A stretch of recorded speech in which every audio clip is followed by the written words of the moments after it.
हाँ जी, तो 2 question pending थे, वो दोनों हो गए आपसे? एक तो मैंने बता ही दिया था।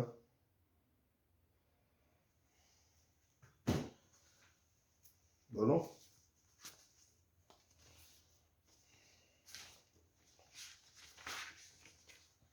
हुए नहीं हुए, कुछ तो जवाब होगा।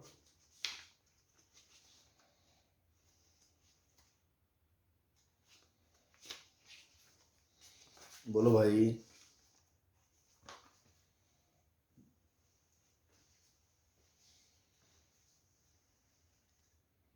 आवाज आ रही है मेरी? सर नहीं हुआ। हाँ तो पहले ही बोल दो।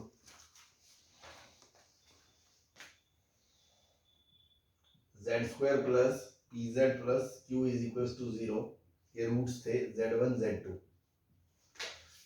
तो z1 प्लस z2 क्या हो गया आपका? Minus p। और पर एरिया ऑफ ट्रायंगल वाला नहीं हुआ। ये हो गया। अब ये भी देख ही लो, किसी से ये भी नहीं हुआ होगा। उसके बाद a और b दो पॉइंट्स हैं आर्गेंट प्लेन पे। ये z1 है, ये z2 है। हमें फिगर नहीं दिया, तो a ऊपर भी हो सकता है, b नीचे भी हो सकता है, तो वो दोनों चीजें हम कंसीडर कर लेंगे। अल्फा एंगल दे रखा है, ठीक। मैग्नीट्यूड दोनों का बराबर दिया है, मतलब एक से दूसरे तक पहुंचने के लिए मुझे सिर्फ और सिर्फ z2 बराबर z1 इंटू ई की पावर आयोटा अल्फा से मल्टीप्लाई करना पड़ेगा। अगर ये ऊपर है, अगर नीचे हुआ तो माइनस। तो दोनों चीजें हमने प्लस माइनस से दो चीजें ले ली हमने। ना ये z2 वैल्यू वहां रख दो। तो पहले इक्वेशन में रखोगे तो z1 के साथ कॉमन आ जाएगा 1 plus e plus minus iota alpha equals to minus P. और दूसरी में रखोगे तो आ जाएगा z1 स्क्वायर इंटू ई की power plus minus iota alpha equals to Q. z1 eliminate कर दो, इसका स्क्वायर करके डिवाइड कर दो। तो first equation and second equation, first का स्क्वायर डिवाइड बाय 2। तो z1 स्क्वायर कट जाएगा, ऊपर आ जाएगा 1 प्लस ई की power plus minus iota alpha का स्क्वायर, नीचे आ जाएगा ई की power plus minus 2 iota alpha equals to P square by Q. तो पी स्क्वायर क्यू तो मिल गया, मतलब इसको सोल्व करके आपका वो कोस वाला फैक्टर बचेगा। तो ए प्लस बी का होल स्क्वायर खोलोगे, ए प्लस ई की power plus minus 2 iota alpha plus twice of E की power plus minus iota alpha, नीचे ई की power plus minus twice of iota alpha equals to P square by Q. ठीक। अब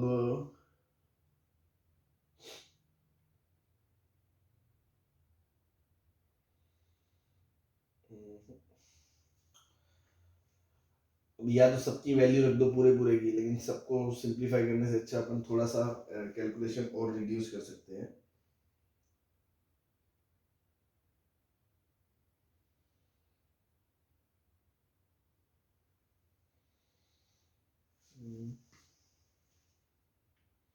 ई की power iota alpha से divide कर दें ऊपर नीचे।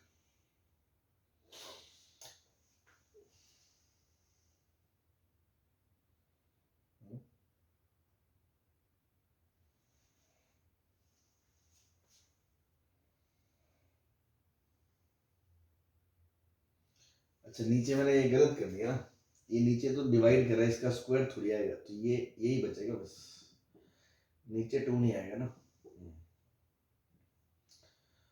तो बस इसका डिवाइड कर दो ऊपर नीचे, तो ये क्या आ गया, ये तो कट जाएगा एज इट इज 2 प्लस इधर से क्या आएगा ई की पावर, अगर ऊपर प्लस है तो नीचे भी प्लस है, ऊपर माइनस है तो नीचे भी माइनस है, तो प्लस माइनस आयोटा अल्फा। यहाँ अगर प्लस है तो ऊपर जाके माइनस बन जाएगा, ये माइनस है तो ऊपर जाके प्लस बन जाएगा, ये बन जाएगा ई की power minus plus iota alpha equals to P square by Q. ये आ जाएगा। अब देखो, इसको अलग से देख सकते हो आप, ई की पावर आयोटा अल्फा प्लस ई की पावर माइनस आयोटा अल्फा हो, या ई की पावर माइनस आयोटा अल्फा हो प्लस ई की पावर आयोटा अल्फा हो, दोनों ही सेम है। और इसकी वैल्यू क्या आएगी, ट्वाइस ऑफ कोस अल्फा। यहाँ से आएगा cos alpha plus iota sine alpha, यहाँ से आएगा cos minus alpha plus minus iota sine alpha, iota sine वाला कट जाएगा फैक्टर, तो ट्वाइस ऑफ cos अल्फा, तो 2 + 2 cos alpha equals to P square by Q. तो यहाँ से बस आ गया, 2 कॉमन ले लिया, 1 + cos थीटा क्या होता है 2 cos स्क्वायर थीटा बाय 2, तो 4q cos square alpha by 2 equals to P square. यही प्रूव करना था। क्लियर है? Yes sir. Yes, sir. दूसरे में क्या था, z omega z and z प्लस ओमेगा z, ये 3 वर्टेक्स है ना ट्रायंगल के। तो देखो आपको पता है कि अगर ये z है तो कल ही मैंने बताया था ओमेगा से मल्टीप्लाई करना मतलब e की पावर आयोटा 2π/3 से मल्टीप्लाई करना, मतलब कि उसको रोटेट करना 2π/3 से। तो ये घूम के यहाँ आ गया ओमेगा सेट, ये एंगल कितना है 2π/3। अब आपको ये भी पता है कि z ओमेगा का अगर मैग्नीट्यूड निकालोगे तो z1 इंटू z2 का जो मैग्नीट्यूड होता है वो होता है z का मैग्नीट्यूड इंटू w का, मतलब ओमेगा का मैग्नीट्यूड। ओमेगा का मैग्नीट्यूड क्या होता है 1, तो इसका मैग्नीट्यूड z ही रहेगा, मतलब ये दोनों का मैग्नीट्यूड इक्वल है। तीसरा है z प्लस ओमेगा z। अगर वेक्टर लॉ से देखोगे तो अगर मैं यहाँ पे ओमेगा z रखूंगा तो यहाँ से यहाँ जाएगा ये तीसरा z प्लस ओमेगा z, तो तीसरा z मुझे यहाँ मिलेगा। तो देखा जाए तो अगर मैं ये डॉटेड डॉटेड पॉइंट मिला दूं तो ये बन गया ट्रायंगल एबीसी। इस ट्रायंगल एबीसी का एरिया पूछ रहे हैं, ये बात समझ में आ गई आपको? Yes, sir. और अगर इसके मैग्नीट्यूड की बात करें z टाइम्स 1 प्लस ओमेगा का मैग्नीट्यूड, तो भी क्या आएगा mode z into mode 1 plus omega, mode z into minus omega square का मोड, तो ये भी मोड z आएगा क्योंकि ओमेगा स्क्वायर का मैग्नीट्यूड भी 1 होता है, तो माइनस ओमेगा स्क्वायर का भी 1 ही आएगा। मतलब ये तीनों लेंथ में बराबर है, ये तीनों arrow OA OB and OC। ठीक है, तो बस अब आपके पास ये एंगल 2π/3 है, तो ये एंगल 2π/3 होगा एबीसी में।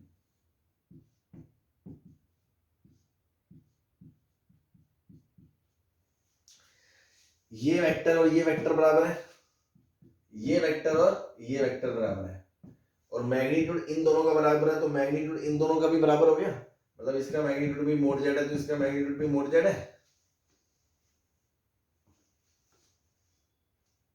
Yes, sir.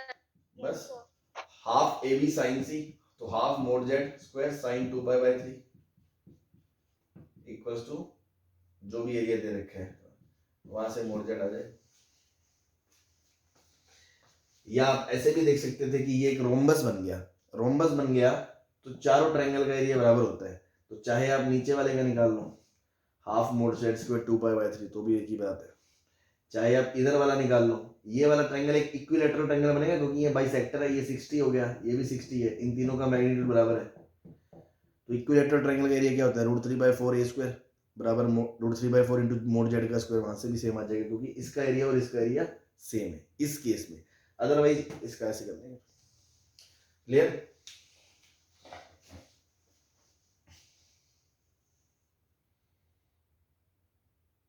जी यस सर। ठीक, चलो मिटा दें, चले आगे। Yes, sir.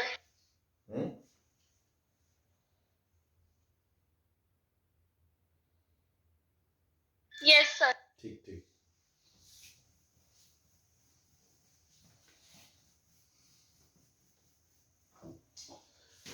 तो देखो आपको एक जनरल सी बात ये भी पता होगी कि अगर एक होती है कार्टेशियन इक्वेशन, एक होती है कॉम्प्लेक्स इक्वेशन, है ना। जैसे कॉम्प्लेक्स इक्वेशन में क्या होता है z होता है, इसमें क्या होता है xy होता है, इसमें z बार होता है ना, ये सब तरह की चीजें होती हैं। तो एक दूसरे से जाना बहुत आसान है, आपको पता हो कि जैसे मान लो मैंने कहा z minus 2 is equals to 3 है, तो अगर इससे कार्टेशियन फॉर्म में जाना है तो आप x को क्या रख दोगे x प्लस आयोटा वाई, मतलब कि x कोमा वाई की 2,0 से जो डिस्टेंस है वो कितनी है, 3 है।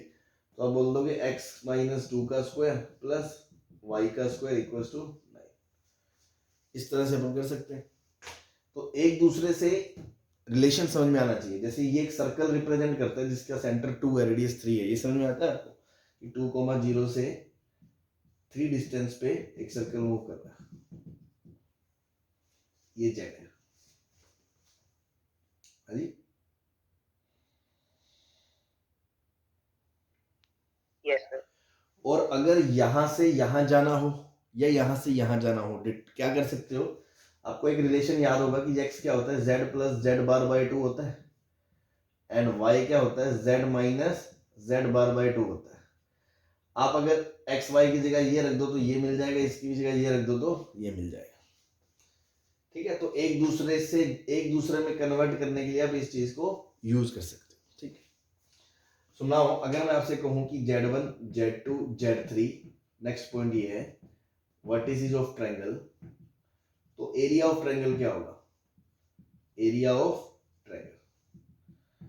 तो हमें देखो एक्स वाई में पता है, कोऑर्डिनेट सिस्टम में एरिया क्या होता है, x1 y1 1, x2 y2 1, x3 y3 1 का डिटरमिनेंट का हाफ, ये होता है डेल्टा।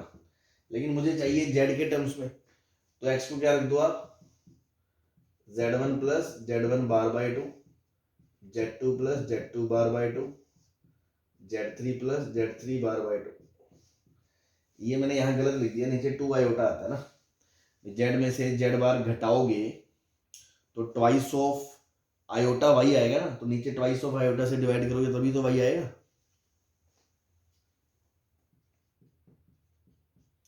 ये पता है ना सबको?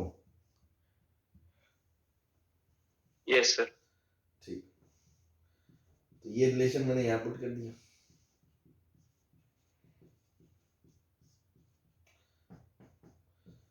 बाहर हाफ, देखो डिटरमिनेंट से 2 बार निकाल लोगे, ये 2 आयोटा बार निकाल लोगे, 1/8 आयोटा आ गया, अंदर बच गया z1 प्लस z1 बार, z1 माइनस z1 बार 1, z2 प्लस z2 बार, z2 माइनस z2 बार 1, z3 प्लस z3 बार, z3 माइनस z3 बार 1।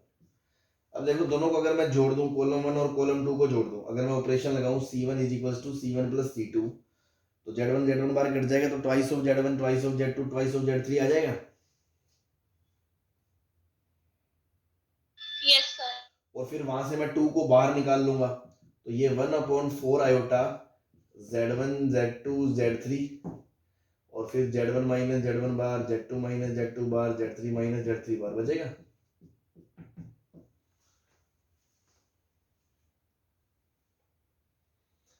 अब मैं इसमें से ये घटा दूं, c2 में से c1 घटा दूं, तो क्या बचेगा, माइनस z1 बार minus z2 bar minus z3 बार। उस माइनस को बाहर ले लोगे तो आपका जो एरिया है वो क्या आ जाएगा, -1/4 iota times z1 bar 1, z2 bar 1 and z3 बार 1। ये आ जाएगा आपका एरिया का मैग्नीट्यूड।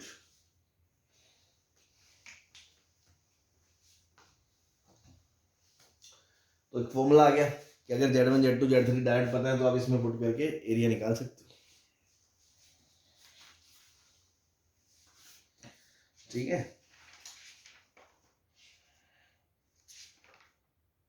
Yes, sir. ठीक।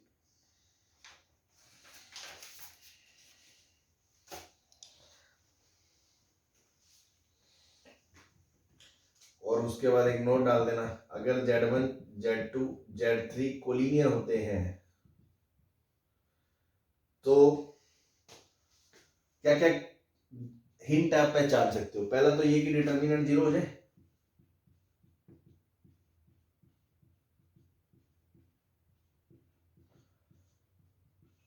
क्या ये चीज नहीं हो तो आप समझ जाओगे ये कोलिनियर है।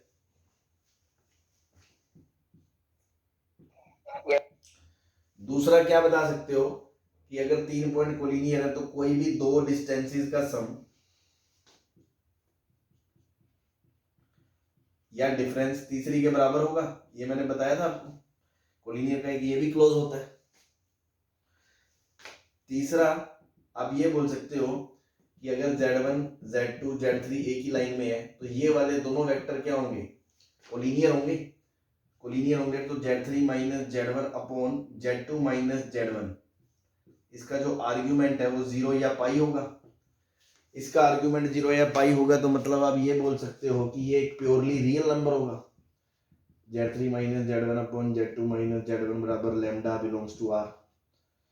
तो इसका मतलब आप ये बोल सकते हो कि Z3 minus Z1 upon Z2 minus Z1 minus इसका क्या बोलते हैं कॉम्प्लेक्स नंबर और कॉन्जुगेट, है ना,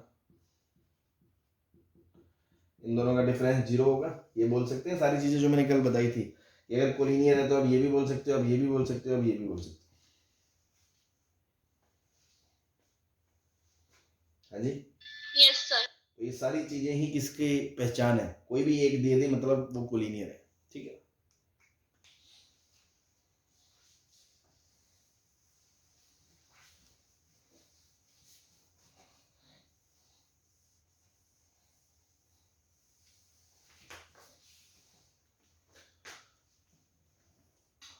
नेक्स्ट इक्वेशन ऑफ लाइन। ये पार्ट बिल्कुल कोई बिल्कुल खास इंपॉर्टेंट नहीं है, बट ठीक है, कभी कभी यूज करना हो तो आप कर सकते हो। मोस्ट ऑफ दी जो चीजें हैं कल तक जो बता दी वही थी, एंड ऑब्वियसली उससे पहले जो आपने पढ़ा है वो मेंस के लिए वो भी। ठीक है, नाउ इक्वेशन ऑफ लाइन क्या होता है, तो देखो कोई भी लाइन की इक्वेशन निकालने के लिए अपन एक पॉइंट दिया है Z1 और एक पॉइंट दिया है Z2, दो पॉइंट को जोड़ने वाली लाइन की इक्वेशन चाहिए। तो ऑब्वियसली अपन क्या बोलेंगे कि वेरिएबल पॉइंट मान लेंगे Z। तो क्या क्या मैं बोल सकता हूँ, क्या मैं ये बोल सकता हूँ कि अगर Z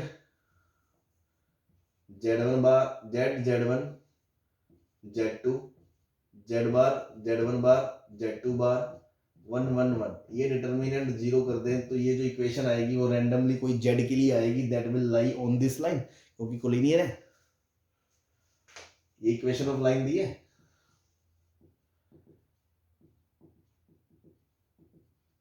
ज्वाइनिंग Z1 Z2 इन डिटर्मिनेंट फॉर्म। क्या ये बात सही है भाई, समझ में आ गई? तीनों पॉइंट कोलिनियर होंगे। Yes, sir. दूसरा देखो, दूसरा अपन ये बोल सकते हैं, जैसे मैंने यहाँ बोला वेक्टर्स के बारे में कि Z माइनस Z1 वेक्टर और Z2 माइनस Z1 वेक्टर ये कोलिनियर होंगे तो इनका जो आर्ग्यूमेंट है वो बोल सकते हो आप 0 या पाई होगा।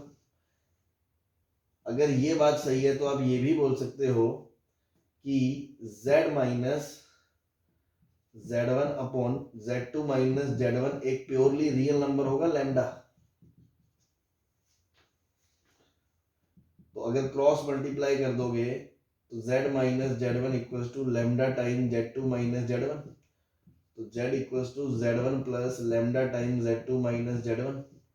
वेक्टर में इक्वेशन ऑफ लाइन पढ़ी थी, दो पॉइंट को जोड़ने वाली लाइन की इक्वेशन के लिए क्या चाहिए होता था, एक पॉइंट और एक डायरेक्शन। डायरेक्शन कैसे आती थी, बी वेक्टर माइनस ए वेक्टर, दो पॉइंट थे लाइन के ऊपर ए और बी, जिनके पोजीशन वेक्टर ए और बी है। तो ये वही नहीं लिखा R बराबर A plus lambda time B minus A, B minus A direction होती है, ए उसका पोजीशन है। तो वही तो करा, Z माइनस Z1 वेक्टर और Z2 minus Z1 vector collinear होंगे तो एक वेक्टर दूसरे का लैम्डा टाइम्स है, तो वहां से इक्वेशन आ गई, इक्वेशन ऑफ लाइन लिखा है।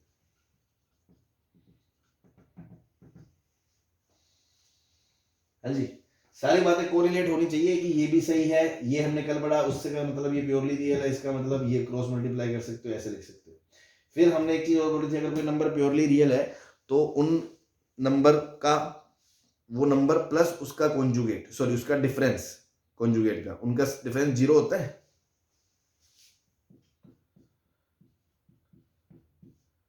हाँ जी,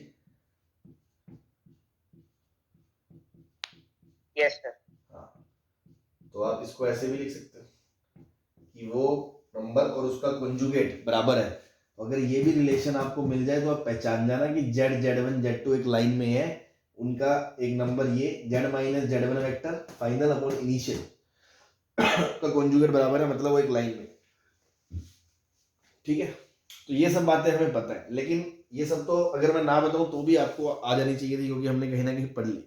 लेकिन अब यहां से एक स्टैंडर्ड फॉर्म निकल के आएगी, वो समझाने के लिए ये टॉपिक लिया गया है। आप इसको क्रॉस मल्टीप्लाई करो तो देखो z के साथ आएगा z2 बार माइनस z1 बार माइनस z1 के साथ आएगा z2 बार माइनस z1 बार, फिर इधर करोगे तो आएगा z बार के साथ आएगा z2 minus z1 minus z1 बार के साथ आएगा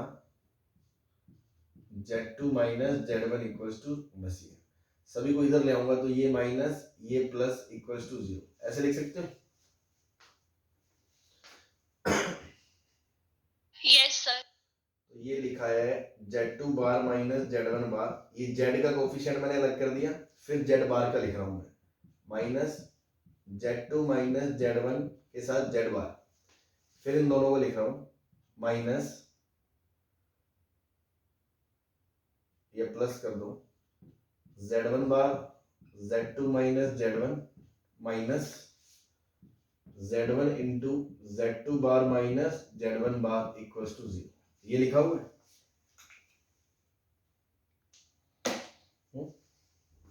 अब Yes. ध्यान से देखो कि ये एक कॉम्प्लेक्स नंबर होगा, suppose w is not omega है ना, मैं तो वैसे नाम दे रहा हूं, आप कुछ और दे दो, मान लो ये क्या दे, w दे दें या w क्या दिक्कत है, कॉम्प्लेक्स नंबर है। अगर ये एक कॉम्प्लेक्स नंबर है तो आपको ये दिखाई दे रहा है कि ये उसका कॉन्जुगेट लिखा हुआ है। Yes, sir.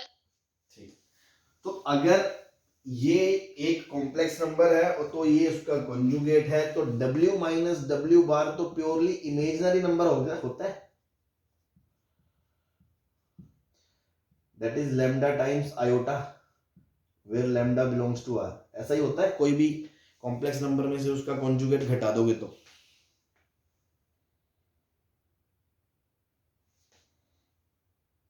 Yes, sir. तो ये जो पूरा पार्ट मैंने हाईलाइट करा है, ये एक प्योरली इमेजिनरी नंबर है और मैं इसको रियल बनाना चाहता हूं, तो मैं आयोटा से मल्टीप्लाई कर दूं। Yes, sir. ठीक, तो अगर मैं आयोटा से मल्टीप्लाई कर दूं तो ये बन जाएगा iota times z2 bar minus z1 बार के साथ z minus iota times multiply with iota, z2 minus z1 के साथ z बार प्लस आयोटा के साथ लैम्डा आयोटा इक्वल्स टू 0। तो ये कोई एक रियल नंबर आएगा,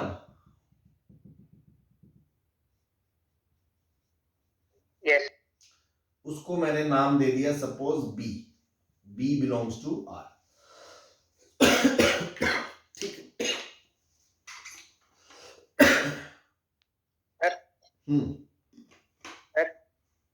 सर बी देने की क्या जरूरत है, इसकी वैल्यू वैसे माइनस लैम्डा आएगी।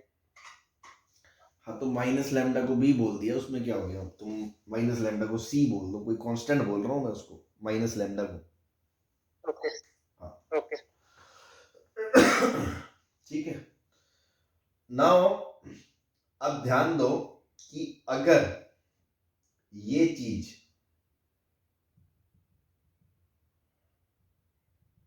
ये जो मैं हाईलाइट कर रहा हूं, ए बोलता हूं इसको मैं, ए इज नॉट रियल है ना, ए इज कॉम्प्लेक्स नंबर। तो क्या आपको ये समझ में आ रहा है कि इसके साथ ये जो है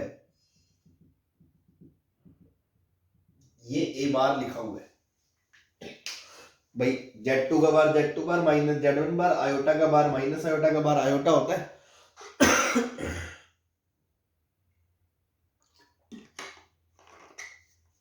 पता है सबको? Yes. भाई Yes, sir. ये माइनस आयोटा है तो इसका कॉन्जुगेट ऊपर आएगा, आयोटा मिरर इमेज होता है एक्स एक्सिस रियल एक्सिस के रूट। तो मैं ये जानबूझकर लिख रहा हूं ताकि अब जो स्टैंडर्ड फॉर्म निकलने वाली है, तो क्या मैं ऐसे लिख सकता हूं A bar into Z plus A into Z bar plus B equals to 0।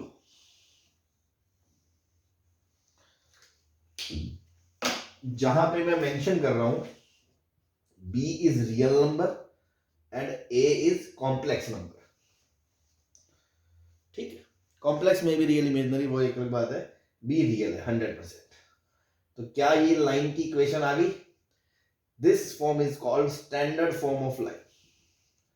a bar z plus A Z bar plus b, मतलब z के साथ कुछ होगा और z बार के साथ कुछ होगा।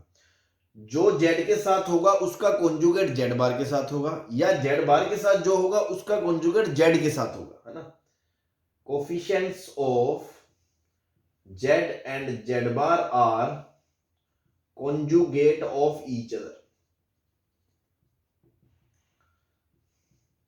एंड b इज कांस्टेंट, तब ये स्टैंडर्ड लाइन कहलाएगी, अदरवाइज ये स्टैंडर्ड फॉर्म आप कंपेयर नहीं कर पाओगे। ये बात समझ में आ गई?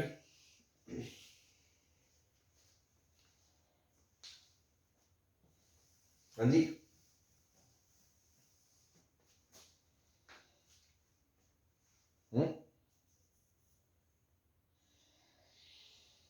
Sir, please repeat the line. मैं कह रहा हूं कि z और z बार के जो कोफिशिएंट्स हैं वो एक दूसरे के कॉन्जुगेट हैं और b एक रियल नंबर है, then it is called standard equation of the line. Okay, sir. जैसे आप समझे नहीं मैं क्या कहना चाह रहा हूं, जैसे दो पॉइंट को जोड़ने वाली लाइन की इक्वेशन तो आपने लिख ली, बट जनरल इक्वेशन क्या होगी? ax plus B Y plus C बराबर 0 ना। तो ये जनरल इक्वेशन है, ऐसी फॉर्म में कुछ इक्वेशन दिखे तो मतलब वो एक लाइन रिप्रेजेंट करती है। ठीक है जी, कैसी फॉर्म? जिसमें z और z बार हो, इसके अलावा कुछ ना हो, z और z बार के साथ जो है वो एक दूसरे का कॉन्जुगेट हो और b कांस्टेंट। नाउ a के बारे में चर्चा करते हैं, a क्या रिप्रेजेंट करता है यहां।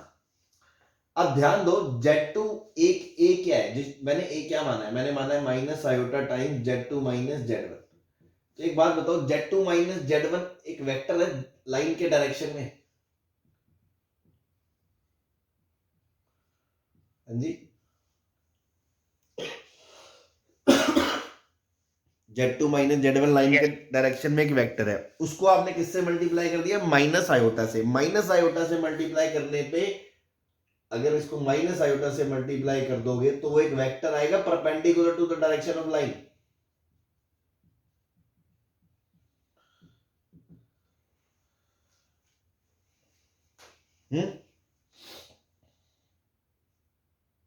सही है? Yes sir. रोटेशन थ्योरम से भाई आयोटा एक 90 डिग्री से घुमाता है, माइनस आयोटा 90 डिग्री से क्लॉकवाइज घुमाता है। तो अल्टीमेटली मैं ये कहना चाह रहा हूं कि जो इक्वेशन हम ये पढ़ते हैं स्टैंडर्ड फॉर्म, उसमें z बार के साथ वाले को हम a बोलते हैं। तो जो z बार के साथ जो a है वो पता है क्या रिप्रेजेंट करता है? Vector perpendicular to the direction of the line. मतलब अगर आपको a पता चल गया, a वेक्टर, मतलब आपको ये पता चल गया कि आपकी लाइन इसके परपेंडिकुलर है, डायरेक्शन पता चल गई, लाइन की सेंस पता चल गई, और उसके बाद b अलग अलग होगा तो अलग अलग लाइंस रिप्रेजेंट करेगा, ये b1 के लिए, ये b2 के लिए, ये b3 के लिए। तो जैसे वेक्टर में लाइन की इक्वेशन में डायरेक्शन फिक्स कैसे होती थी अलोंग द वेक्टर से, कॉम्प्लेक्स नंबर में डायरेक्शन फिक्स कैसे होगी? उसके परपेंडिकुलर वेक्टर से, a से। a bar z plus a z bar plus b में a is the direction perpendicular to the line. Clear है? Yes, sir. ठीक है, तो अगर मैं कहूं कि any line parallel to a bar z plus a z bar plus b बराबर 0 कैन बी टेकन एज, तो आपको पता है पैरेलल लाइन है तो डायरेक्शन तो सेम ही होगी, मतलब इतना पार्ट तो सेम होगा। तो a bar z plus a z bar plus b की जगह लैम्डा लगा दिया बस। क्लियर है? Yes, sir. और सिमिलरली अगर मैं कहूं एनी लाइन परपेंडिकुलर चाहिए मुझे, perpendicular to A Z bar plus A Z bar plus A bar Z plus A Z bar plus B बराबर 0। तो परपेंडिकुलर चाहिए तो मुझे परपेंडिकुलर डायरेक्शन चाहिए। तो परपेंडिकुलर डायरेक्शन कैसे आएगी? अगर मैं इस ए वेक्टर को आयोटा से मल्टीप्लाई कर दूंगा तो क्या मुझे जो रिजल्टेंट मिलेगा वो परपेंडिकुलर टू द लाइन मिलेगा? Yes sir. तो बस अब ए की जगह क्या कर दो, ए को रिप्लेस कर दो ए आयोटा से, तो ये वेक्टर घूम जाएगा 90, तो लाइन घूम जाएगी 90। Perpendicular to the line can be taken as, A की जगह क्या रखना है, ए आयोटा का bar z plus A iota z bar plus b बराबर 0। आयोटा का बार होता है माइनस आयोटा, तो minus iota A bar times z plus A iota times z bar plus b बराबर 0। This line can be taken as perpendicular to this line. ठीक है।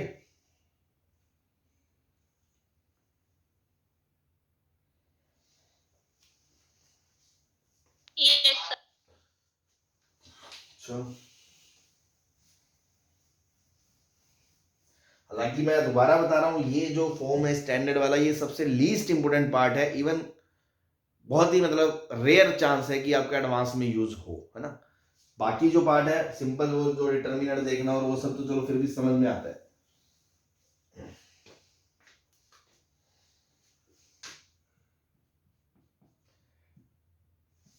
चलो question के थ्रू अपन दो तीन चीजें कर लेते हैं। मान लो लाइन दे रखी है A bar Z plus A Z bar plus B is equal to 0, और आपसे पूछ रहा है find first part point of intersection with real axis.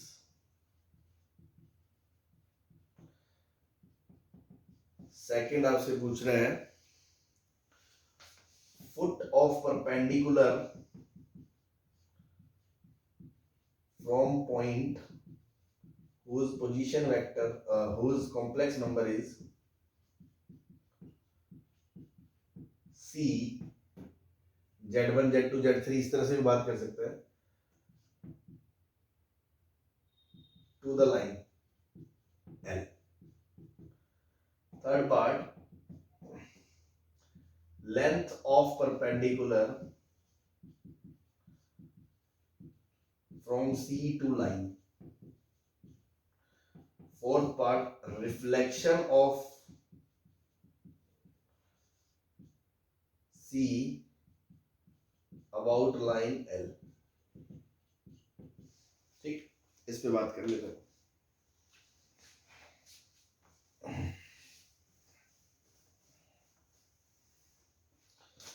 तो देखो, ये आपका आर्गन प्लेन है, ये आपकी रियल एक्सिस है, ये इमेजिनरी एक्सिस है, ये कोई लाइन होगी, इसका ये पॉइंट पूछे।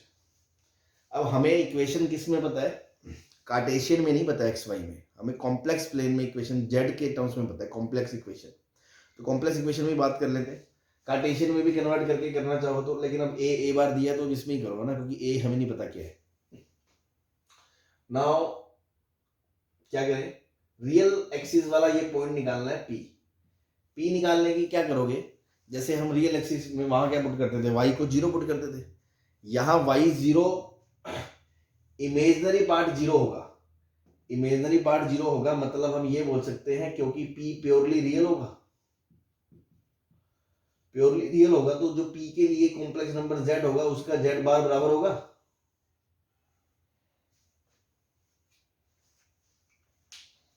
Yes, sir. तो बस z और z बार बराबर रख दो, तो a bar z plus a z plus b बराबर 0। तो z क्या आ गया, minus b upon a plus a बार।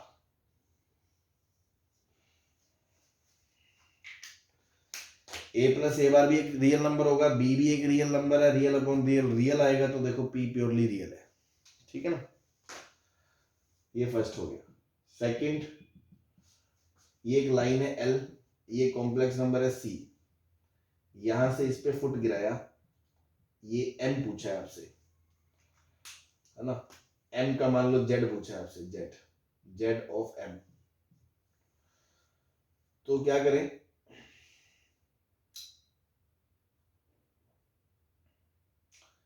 कोई पॉइंट मानना पड़ेगा लाइन पे और उसको लाइन पे सेटिस्फाई करवाना पड़ेगा, बट पॉइंट ऐसा होना चाहिए कि वो इसके परपेंडिकुलर हो। तो देखो, अगर मान लो कहीं ओरिजिन होगा तो इस पॉइंट का पोजीशन वेक्टर क्या हो गया, ZC, मतलब C, और ये किसके पैरेलल है, A वेक्टर के पैरेलल है, क्योंकि लाइन के परपेंडिकुलर A वेक्टर होता है। तो इतने से वेक्टर को लैम्डा A ले सकते हैं। तो अगर वेक्टर से देखें C plus lambda A Z होगा,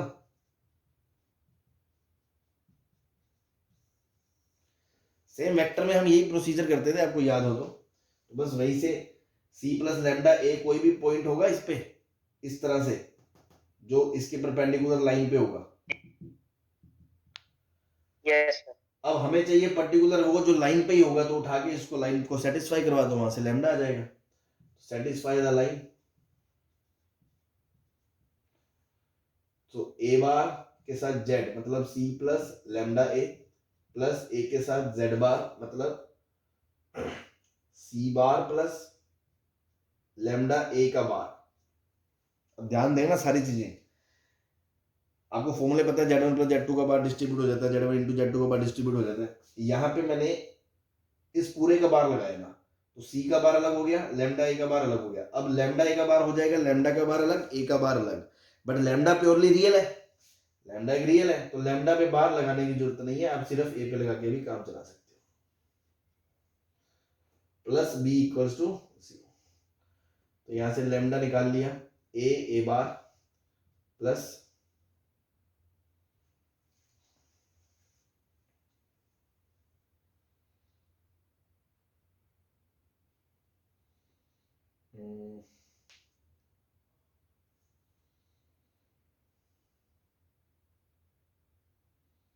ठीक, यहां से भी A बार, फिर A bar C plus AC bar plus B equals to 0। तो लैम्डा की वैल्यू आ गई A बार C प्लस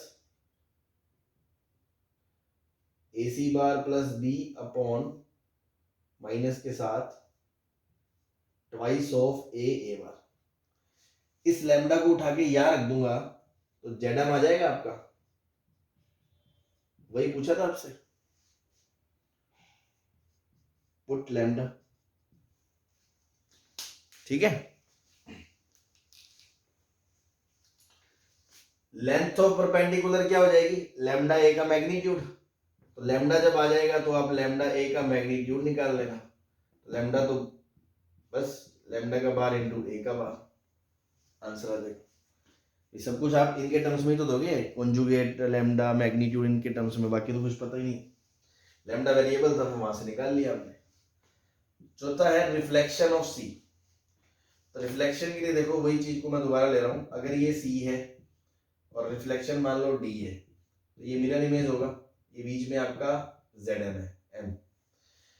तो ZC प्लस ZT है ना, C plus D by 2 ZM होगा, तो D क्या आ जाएगा, twice of ZM minus C आ जाएगा। हाँ जी, यस सर। ठीक, तो ZM निकाल लो, यहां पे रख दो इसको। ZM की वैल्यू क्या है, ट्वाइस ऑफ C और C प्लस लैम्डा A, तो C प्लस लैम्डा A और लैम्डा ये रहा, minus A bar C plus AC bar plus B upon twice of A bar C plus lambda A into A।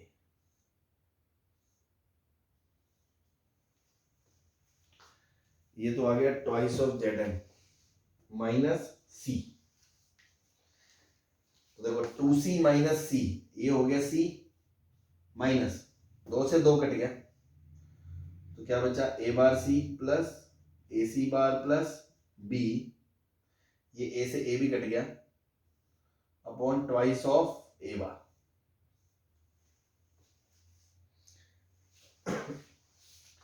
LCM ले लो, twice of A bar C minus A bar C minus A C bar minus B upon twice of A bar. तो ये आ जाएगा A bar C minus A C bar minus B upon twice of A bar, यही आ गया।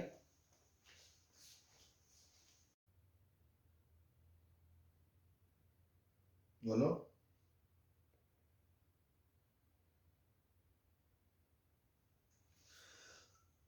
Sir denominator में 2 आएगा। क्या आएगा? अच्छा 2 नहीं आएगा, हाँ डिनोमिनेटर सॉरी 2 नहीं आएगा, ये 2 नहीं आएगा, ये 2 नहीं आएगा, ये कट जाएगा, तो आ गया minus A C bar plus B upon A bar. तो मैं साइड में लिख रहा हूं, जेड ऑफ डी क्या आया, minus A times Z of C, जो क्वेश्चन में सी और डी ही थे, जस्ट मैं आपको समझाने के लिए जेड सी जेड डी लिख रहा हूं, ए बी अपॉन ए बार, ये आ गया। अब देखो बड़ा इंटरेस्टिंग सा आया, इसको क्रॉस मल्टीप्लाई करो, देखो क्या आया, A bar Z D plus A Z C bar plus B equals to 0। तो लाइन की इक्वेशन को देखो और इसको कंपेयर करो, यहां पे तो जेड सी का बार आ गया, वहां पे जेड डी आ गया, समझ में आई बात? Yes sir. तो इसका मतलब क्या है, इसका मतलब ये है, आपको अगर लाइन पता है ना, इसका मैं कंक्लूजन लिख देता हूं जो आप याद रखें, ये तो लिख लिया होगा आपने, 2 पार्ट है ना, कि अगर आपको लाइन पता है A bar Z plus A Z bar plus B बराबर 0, एक है पॉइंट इधर जेड सी, एक है पॉइंट इधर जेड डी, दोनों एक दूसरे के मिरर इमेज है अगर, तो आप क्या करो, किसी एक को यहां रख दो, किसी दूसरे को वहां रख दो, आंसर आ जाए, सेटिस्फाई करेगा, मतलब रिजल्ट जो आएगा वो वही होगा। क्या? या तो ए bar Z C plus A Z D का बार प्लस बी रख दो, या ए bar Z D plus A Z C का बार प्लस बी रख दो, कोई फर्क नहीं पड़ेगा, किसी एक जगह सी रख दो, किसी एक जगह डी रख दो, सही है?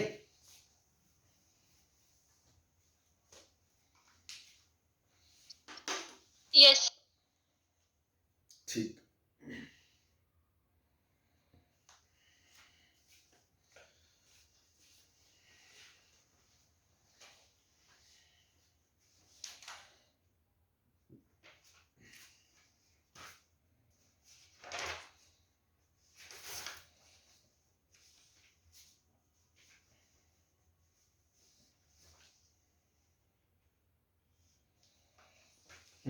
जैसे मान लो क्वेश्चन लेते हैं, find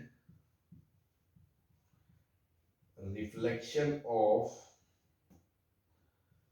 2 minus 3 iota in 1 plus 2 iota z plus 1 minus 2 iota z bar plus 5 equals to 0, ये पूछा आपसे।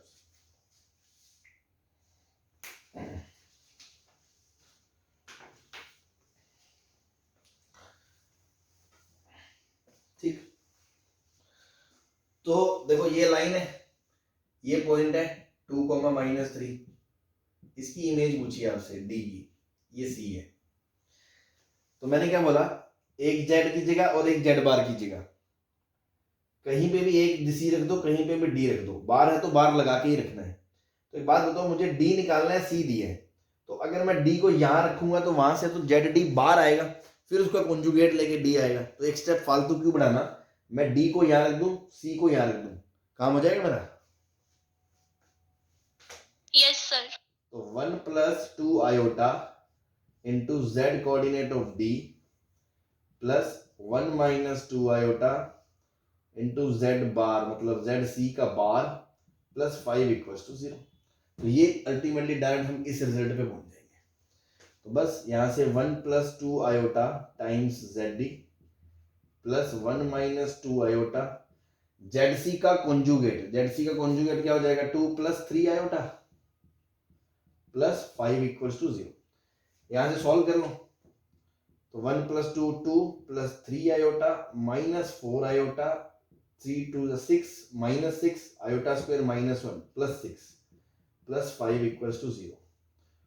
1 plus 2 iota times Z D 6 2 8 5 13 उधर गया तो माइनस 13 माइनस आयोटा उधर गया तो iota minus 13 upon 1 plus 2 iota. ये जेड डी आ गया।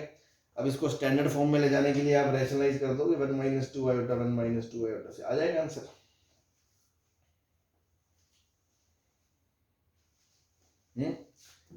नीचे 5 आ जाएगा Yes. ऊपर आयोटा और माइनस माइनस प्लस 26 आयोटा मतलब 27 आयोटा और माइनस 13 और माइनस 2 और iota square minus 1 plus 2 minus 11 plus 27 iota by 5 ये आ गया कॉम्प्लेक्स नंबर। क्लियर है? Yes, sir. ठीक।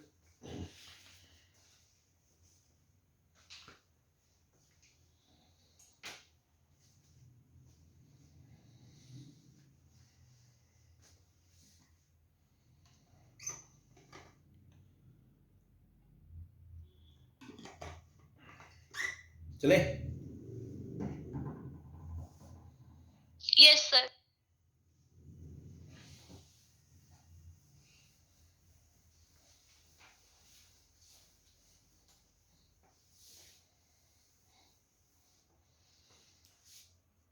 ये कर लिया नोट? Yes, sir.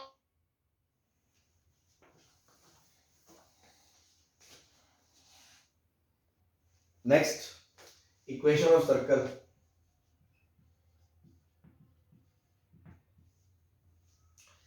तो देखो इसमें भी एकदम फिजूल की चीजें आएंगी पर मैं जो मेरे हिसाब से जितना काम का पार्ट है वो सिर्फ इतना ही है जो मेंस में भी आ जाता है, कोई खास बात नहीं है बिकॉज वो मॉडुलस से रिलेटेड है। इतना तो आपने 11th में पढ़ा ही है कि z माइनस जेड नॉट बराबर r। जेड नॉट एक फिक्स पॉइंट है, z एक वेरिएबल पॉइंट है, ये फिक्स्ड पॉइंट है तो ये इसका सेंटर हो गया और ये फिक्स्ड डिस्टेंस है तो रेडियस कितनी होगी r होगी। कि अगर z नॉट सेंटर फिक्स करके वेरिएबल पॉइंट इस तरह घूमे कि उसकी इससे डिस्टेंस r रहे तो एक सर्कल को रिप्रेजेंट करेगा, जानते हैं अपन? Yes, sir. ठीक। लेकिन इसी को लिखने का अब एक और तरीका है, जैसे लाइन की standard form I a bar z plus a z बार, है ना, ऐसे ही इसका भी कुछ करना पड़ेगा। तो कुछ क्या करोगे, कभी भी वेक्टर में मैंने बताया था मॉडुलस आए तो क्या सोचोगे, उसका उसी से डॉट, और कॉम्प्लेक्स में मॉडुलस आता है तो क्या सोचते हो, उसका स्क्वायर। स्क्वायर मतलब z z बार। मॉडुलस क्या होता है, किसी भी चीज का मॉडुलस, तो आप इसको ऐसे बोल सकते हो z माइनस जेड नॉट का स्क्वायर बराबर आर स्क्वायर। तो इससे क्या बोलोगे आप, z minus Z nought into Z bar minus Z nought bar equals to R square, यही होता है। इसको खोल दो। Yes, sir. z Z bar minus Z nought bar z minus Z nought Z bar plus Z nought bar minus R square बराबर 0। अब मैं इसको बोल रहा हूं a, तो क्या ये a बार है,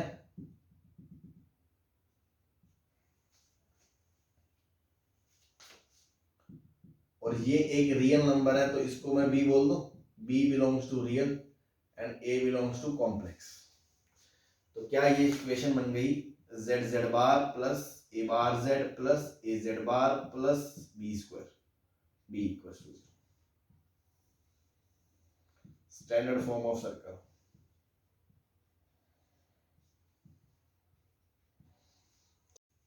हाँ जी, ठीक है। तो ये देखो, ये लाइन की इक्वेशन थी, नीचे लास्ट वाला पार्ट, उसमें क्या जुड़ गया, जेड जेड बार। अब आप सोचो लीनियर में भी कार्टेशियन में भी तो यही होता है, लाइन की इक्वेशन होती है X plus B Y plus C बराबर 0, उसके आगे क्या जुड़ जाता है, X square plus Y square. तो जेड जेड बार क्या होता है, मॉडुलस ऑफ जेड स्क्वायर और X square plus Y square ही तो होता है। Yes sir. तो ये स्टैंडर्ड इक्वेशन के अंदर क्या ध्यान रखना है, कोफिशिएंट ऑफ जेड जेड बार बराबर 1 ही होना चाहिए। जैसे सर्कल में हम बोलते थे कि एक्स स्क्वायर वाई स्क्वायर का कोफिशिएंट 1 है, तभी minus G comma minus F centre होता है और आपका G square plus F square minus C radius होता है। पहले आपको एस बराबर 0 स्टैंडर्ड फॉर्म में लाना होता है। वैसे इसकी स्टैंडर्ड फॉर्म है जब जेड जेड बार का कोफिशिएंट 1 होगा, उसके बाद सेंटर हम किसको बोलेंगे, माइनस जेड नोट को हमने ए बोला और जेड नोट हमारा सेंटर है, तो सेंटर माइनस ए हो गया। देन सेंटर क्या हो गया आपका, माइनस ए, और रेडियस क्या हो जाएगी, देखो आपने इस चीज को क्या बोला, बी, है ना। तो जेड नोट का स्क्वायर मतलब Z nought into Z nought bar minus R square को आपने बोला बी। जेड नोट क्या आपका, minus A, Z nought bar क्या आपका, minus A bar, minus R square बराबर बी। तो यहां से आर स्क्वायर बराबर क्या आ गया, ए बार माइनस बी। तो रेडियस क्या आ गई, ए बार माइनस बी का स्क्वायर रूट। तो अगर ऐसे फॉर्म में कॉम्प्लेक्स नंबर फॉर्म में एक सर्कल दिया हो तो उसका सेंटर होता है माइनस ए मतलब coefficient of Z bar. Z पहले तो कोफिशिएंट जेड जेड का जेड जेड बार का 1 बना लो, फिर जेड बार के साथ जो है ए उसका माइनस, वो है सेंटर, और रेडियस है ए बार माइनस बी। तो ये स्टैंडर्ड सर्कल का कॉम्प्लेक्स फॉर्म में रिजल्ट है। क्लियर है? Yes sir. Yes sir. Again इसमें भी वही सब कि ए बार अगर ग्रेटर देन बी से होगा तो रियल सर्कल आएगा, सर्कल प्लॉट होगा। अगर ए बार बराबर बी हो गया मतलब जीरो सर्कल पॉइंट सर्कल आएगा, और ए बार लेस देन बी हो गया तो वो सर्कल आएगा ही नहीं, जिसको हम इमेजिनरी सर्कल बोल देंगे। ठीक है। अब कुछ लोगों को ये डाउट होता है कि सर इमेजिनरी तो पढ़ रहे हैं, तो कॉम्प्लेक्स नंबर का मतलब ये थोड़ी है कि यहाँ पे जो चीजें है ही नहीं आपको वो भी दिखने लग जाएंगी, है भाई। कोई चीज अगर दुनिया में है ही नहीं तो वो दिखने थोड़ी लग जाएगी कॉम्प्लेक्स प्लेन में। तो यहाँ पे भी इमेजिनरी सर्कल अगर ये है, इसकी रेडियस अगर रियल नहीं हुई तो वो सर्कल प्लॉट नहीं होगा, यहाँ पे भी कॉम्प्लेक्स प्लेन में भी वो प्लॉट नहीं होगा। ठीक है ना, कोई काम की बातें नहीं है, अपने जस्ट बता दिया आपको कि हाँ रियल इमेजिनरी कर को पूछ सकता है। नाउ एक क्वेश्चन कर लेते हैं इस पे, बस ऐसे ही फर्जी सा। कल को मान लो इक्वेशन दी है 2 जेड जेड बार माइन plus 4 minus 2 iota Z plus 4 plus 2 iota Z bar minus 1 equals to 0।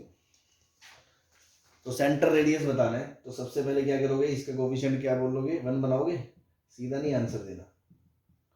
तो इसको बनाओगे Z Z bar plus 2 minus iota Z plus 2 plus iota Z bar minus half equals to 0। इसको अपन क्या बोल रहे हैं, ए। तो ए बराबर आ गया 2 प्लस आयोटा और बी बराबर आ गया माइनस हाफ। तो सेंटर क्या हो गया आपका, minus A, that is minus 2 plus iota, तो minus 2 minus iota, and radius क्या आएगी आपकी, ए बार माइनस बी का रूट। ए बार मतलब मैग्नीट्यूड ऑफ ए का स्क्वायर माइनस बी का रूट। मैग्नीट्यूड ऑफ ए का स्क्वायर कितना है, 5 माइनस बी, और बी खुद कितना है, माइनस हाफ। तो रेडियस कितनी आ गई, रूट 11/2। ठीक है। तो ये एक सेंटर होगा, सर्कल होगा जिसका सेंटर हो गया -2 -1, और ये जो रेडियस है वो हो गई रूट 11/2। इसका जो z है वो -2 माइनस आयोटा होगा, और ये वेरिएबल z है जिसकी इक्वेशन ये होगी। तो इसको आप इसको कन्वर्ट करके ऐसे भी तो लिख सकते हो, z minus minus 2 plus iota का mod equals to root of 11/2। ये बेसिक अपना सर्कल है, तो ये कभी नहीं आएगा मोस्ट प्रोबेबली, इसी से अपनी बात होगी। ठीक है, चले आगे। Yes sir. Yes.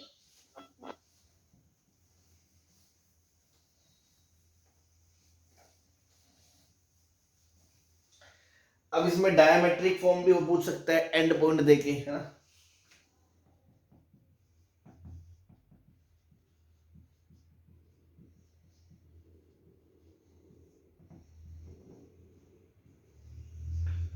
मान लो एक पॉइंट दे दिया Z1 और एक पॉइंट दे दिया Z2 और एक वेरिएबल पॉइंट है Z, और बोलेगा इस सर्कल की इक्वेशन बताओ जिसके डायमीटर के एंड पॉइंट्स हैं।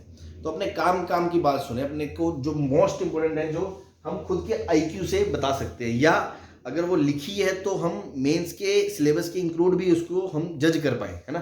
कैसे, अगर मान लो क्वेश्चन में ये लिखा हो कि Z minus Z1 plus Z2/2 equals to Z1 minus Z2 का मोड बाय 2, तो क्या आप पहचान जाओगे कि ये सेंटर है। अगर Z1 Z2 diametric and point है तो आप सर्कल की इक्वेशन ये लिख सकते हो कि मिड पॉइंट आ गया सेंटर, तो Z माइनस Z0 से जो डिस्टेंस है वो R, तो ये डायमीटर का हाफ R होता है। ये लिख सकते हो सर्कल की इक्वेशन अगर डायमेट्रिक एंड पॉइंट्स पता है। बोलो। Yes sir. क्या आप पाइथागोरस लगा के ये भी लिख सकते हो मेथड 2 से कि Z माइनस Z1 का मोड का square plus Z minus Z2 के मोड का square equals to Z1 minus Z2 के मोड का स्क्वायर, ऐसे लिख दोगे तो कोई दिक्कत पाइथागोरस से। अगर आप ऐसे बोल दो कि एक वेक्टर है Z माइनस Z1 और एक ये वेक्टर है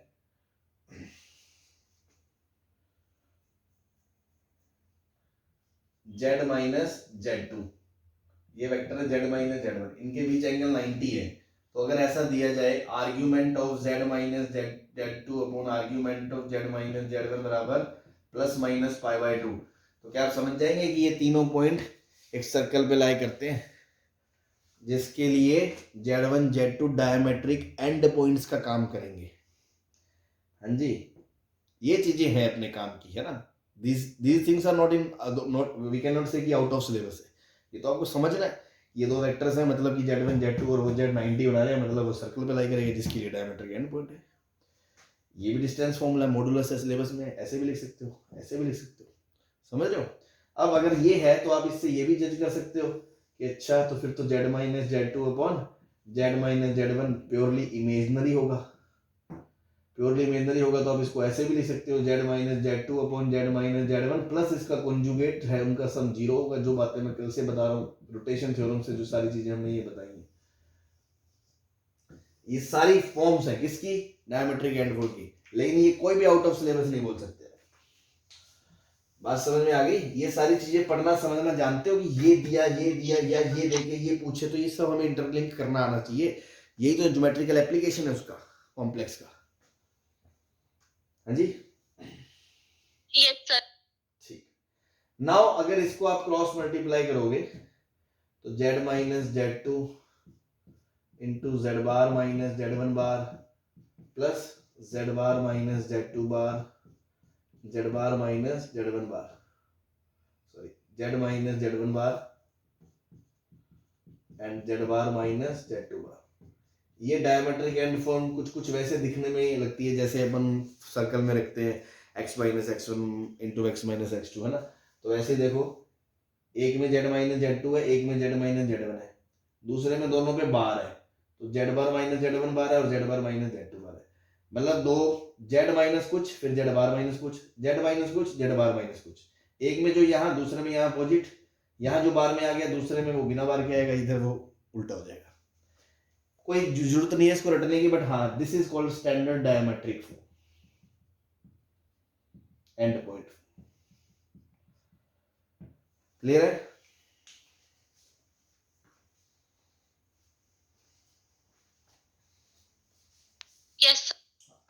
तो इसको छोड़ के ये सारा पार्ट इंपॉर्टेंट है। अब यहीं से बात निकलेगी आगे इक्वेशन ऑफ आर्क की, वो इंपॉर्टेंट है, उस पर ध्यान दे। उस पे बेस्ड क्वेश्चन मेंस पे तो शायद चांसेस कम है, मतलब आईआईटी में आराम से आ जाते हैं, वो आउट ऑफ सिलेबस नहीं कह सकते आप, है ना। वो तो एक अंडरस्टैंडिंग वाली बात है, जैसे ये वो रोटेशन थ्योरम बेस्ड क्वेश्चन है एक तरह से, तो वो मैं अभी ले रहा हूँ, वो उस पर स्टार लगा लेना, वो आपको समझ में आना चाहिए। एक तो ये समझ में आना चाहिए, ऐसा दिया है तो वो सर्कल है, और एक अभी जो मैं बात करने वाला हूँ next heading equation of an arc. बता दें इसको? Yes sir.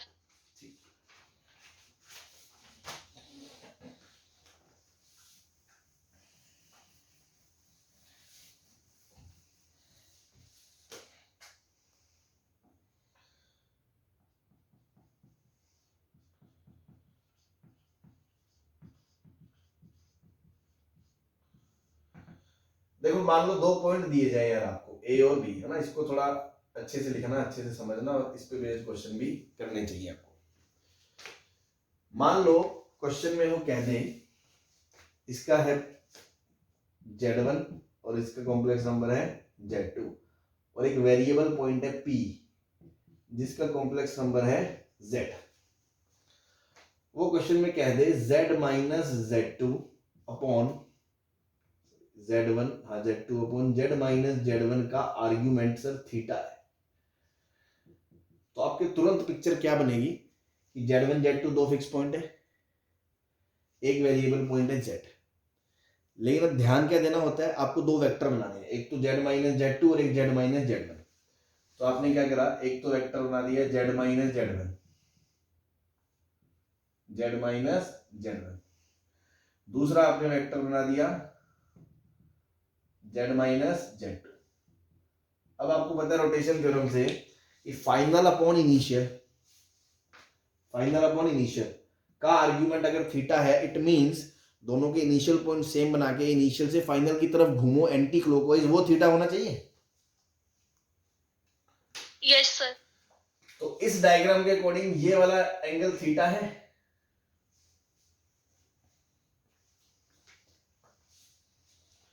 ठीक है? Yes sir. ठीक है।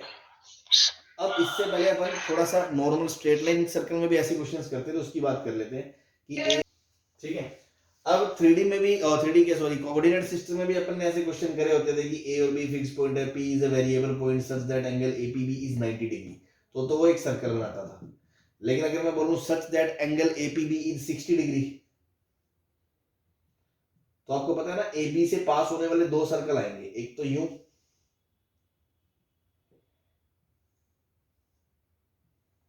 ये एंगल 60 बना सकता है, और एक सर्कल आएगा इधर कि पीएबी ये एंगल भी 60 बना सकता है। याद है ना आपको? Yes sir. Yes sir. तो ये वाले दो मेजर आर्क आते हैं, और ये वाले दो आर्क तब कब गिने जाएंगे, जब वो बोलेगा एंगल 120 बनाएगा, क्योंकि अगर इधर 60 बनाएगा तो इधर 120 बनाता है। ये सब बातें आपको पता है, फिर इनका एरिया वेरिया और सेक्टर वेक्टर सब चीजें निकाल सकते हैं। सिमिलरली यहाँ पे जैसे ही उसने कहा एंगल थीटा है, और थीटा क्या है, कोई एंगल है, एक्यूट है या जो भी है, तो हम समझ गए कि ये इनसे पास होने वाले कोई दो सर्कल है पर्टिकुलर, उनमें से किसी एक के आर्क पे लाई करेगा। तो एक सर्कल जो होगा, मैं आपको दोनों चीजें दिखा रहा हूं, एक सर्कल तो ऐसा सपोज मान लिया हमने, एक सर्कल तो कुछ ऐसा हो गया, ऐसे है ना, ठीक, और ये मैंने ऐसे डैश डैश करके सीधी कॉर्ड बना दी इसकी, और दूसरा सर्कल ऐसे हो गया सपोज, ठीक है। अब आप खुद बताओ, 4 सेक्शन बने, एक सेक्शन तो ये बना, दूसरा सेक्शन इसका ये बना मान लो, ये दूसरा इसको ले लो, तीसरा सेक्शन ये बना, चौथा पार्ट ये बना। इस डायग्राम के अकॉर्डिंग थीटा वाला जो है वो पार्ट 1 पे ही तो लाई करेगा। अगर पॉइंट 2 पे लाई कर गया, 2 पे, तो अगर मैं Z माइनस Z1 बोलूंगा और Z माइनस Z2 बोलूंगा, उनके बीच का एंगल तो पाई माइनस थीटा आएगा, क्योंकि अगर ये कोड माइनर आर्क में एंगल बनाती है पाई थीटा, तो ये वाला एंगल बनाएगी पाई माइनस थीटा। एंड सिमिलरली अगर इधर एंगल बनाता है पाई, ये थीटा, तो इधर जो एंगल बनाएगा इधर वाले मार्क पे, वो एंगल क्या बनाएगा, पाई माइनस थीटा। हाँ जी, यस सर। हाँ। अब आप ध्यान दें, यस सर। ये पॉइंट मैंने ये लिए जेड इधर, अगर मैं इधर लूंगा तो ये Z minus Z one vector इधर, Z minus Z two vector इधर, फाइनल इनिशियल यही है, तो इधर से एंटी क्लॉकवाइज जाने पे जो एंगल बनेगा वो बनेगा पाई माइनस थीटा। तो अगर मैं कहूं ये आर्ग्यूमेंट अगर थीटा है तो वो किस हिस्से में लाई करेगा, रीजन वन में। अगर वो आर्ग्यूमेंट पाई माइनस थीटा है तो वो किस आर्क पे लाई करेगा, सेकंड वाले आर्क वाले हिस्से पे, सिर्फ इतने छोटे वाले हिस्से पे। अगर थर्ड वाले में देखो तो Z minus Z one vector यूं आ गया और Z minus Z two vector यूं आ गया, तो फाइनल अपॉन इनिशियल, तो फाइनल ये इनिशियल ये, तो इनिशियल से फाइनल जाने पे वो क्लॉकवाइज जा रहा है, एंटी क्लॉकवाइज नहीं जा रहा, तो एंगल आएगा minus time pi minus theta for third. And for fourth में ये जेड है तो Z minus Z one vector इधर, Z minus Z two vector इधर, यहां पे भी उल्टा जा रहा है, तो आएगा answer minus theta for fourth. क्या आपको समझ में आ रहा है, argument of this particular quantity in चारों आर्क्स में अलग अलग होगा, और वो क्वेश्चन में आपको आर्क थीटा देगा तो आपको पहचानना होगा कि वो कौन से आर्क पे लाई करेगा। Yes sir. ठीक, तो बस जैसे एक एग्जांपल कर लेते हैं इस पे। Example, find centre and radius of circle denoted by argument of z minus 1 minus 2 iota upon z minus 5 equals to pi by 3। ठीक है जी।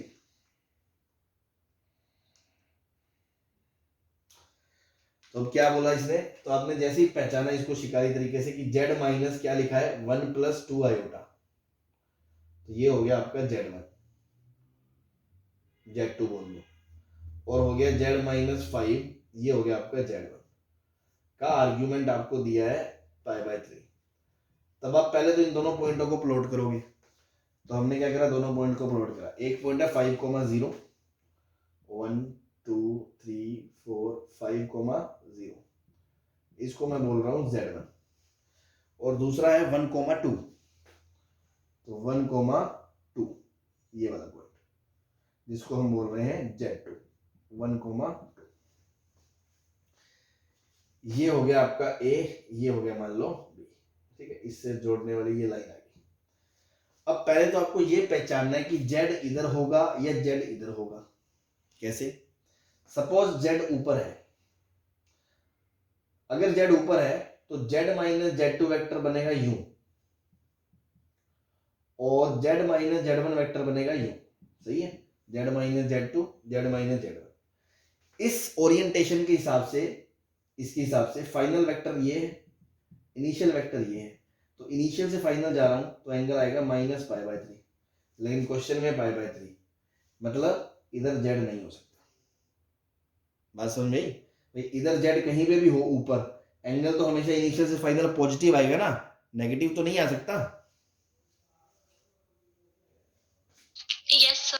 मतलब Z इधर होगा, अगर इधर होगा तो Z माइनस Z2 वेक्टर इधर होगा, और Z माइनस Z1 वेक्टर इधर होगा। तो इसको मैं इनिशियल बोल रहा हूँ, इसको फाइनल बोल रहा हूँ, तो इनिशियल से फाइनल जाने पे सही है, एकदम एंटी क्लॉकवाइज पॉजिटिव एंगल आएगा, तो वो एकदम पाई बाय 6 होगा, पाई बाय 3 होगा, तो सही है एकदम। तो बस इधर होगा।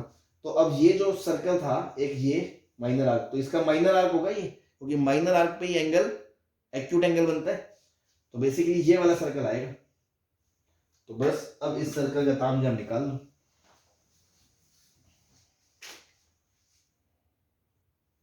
ठीक, तो ये सर्कल है जिसके लिए एक पॉइंट है 5,0, एक पॉइंट है 1,2, ये कोड हो गई, ये सेंटर हो गया, यहां से यहां ये इस तरह से ये रेडियस हो गई, यहां परपेंडिकुलर गिराओगे। अब अपना 2D चल गया, बस कोऑर्डिनेट करो अब तो सीधा। ये एंगल आपको कितना दिया है, पाई बाय 3, तो ये 2 पाई बाय 3, ये आधा पाई बाय 3, ये आधा पाई बाय 3। ये पूरी डिस्टेंस निकाल के मिड पॉइंट निकाल लो, 5 + 1 6/2, 3, 1, ये मिड पॉइंट आ गया। अब देखो रेडियस की बात करो तो ये डिस्टेंस क्या होगी, ये डिस्टेंस 5 - 3 2 का स्क्वायर 4 और 1 5, ये डिस्टेंस हो गई आपकी √5। ये √5 है, ये r है, तो √5/r इस ट्रायंगल में परपेंडिकुलर बाय हाइपोटेन्यूज क्या हो गया, sin थीटा, sin π/3 मतलब √3/2। तो रेडियस क्या आ गई, ट्वाइस ऑफ √5/3, ये रेडियस आ गई। सेंटर निकालने के लिए क्या करोगे, इस लाइन की स्लोप पता है 2 - 0 2/1 - 5 - 4, तो -½ तो इस लाइन की स्लोप कितनी है, सेंटर तो सॉरी इससे क्या निकलेगा, हाँ सॉरी सेंटर के लिए नहीं, सेंटर तो आप ऐसे कर रहे हो ना, तो ये पॉइंट आपको पता है फिक्स है, हाँ इसकी स्लोप -½ है, तो आपको पता है इस वाले की स्लोप कितनी है 2, सही है, सही स्लोप इसकी कितनी है 2, इसकी स्लोप 2 है, मतलब tan थीटा कितना है 2, tan थीटा 2 है, तो मतलब sin थीटा कितना है 2/√5 है, और cos थीटा कितना है 1/√5 है। तो पैरामेट्रिक फॉर्म से इसके पीछे पॉइंट लाना है, तो सेंटर के कोऑर्डिनेट हो जाएंगे 3 - r, r मतलब ये r, ये डिस्टेंस निकालो, ये डिस्टेंस क्या हो जाएगी आपकी √5/x बोल दो इसको, तो √5/x बराबर tan थीटा tan π/3 मतलब √3, तो x बराबर कितना आ गया √5/3, तो x minus r cos theta and y minus नीचे जाते हैं तो r नेगेटिव लेते हैं पैरामेट्रिक फॉर्म में, है ना, r sin थीटा, बस इससे इसके सेंटर भी आ जाएगा। ठीक है जी, बस यही था। तो ये वाला पार्ट थोड़ा सा इंपॉर्टेंट है, मतलब क्वेश्चन वगैरह आ जाते हैं आर्क वगैरह रोटेशन थ्योरम के हिसाब से, तो इसको देख लें, बाकी कोई दिक्कत नहीं। ठीक, so this is all about the chapter. Okay, thank you.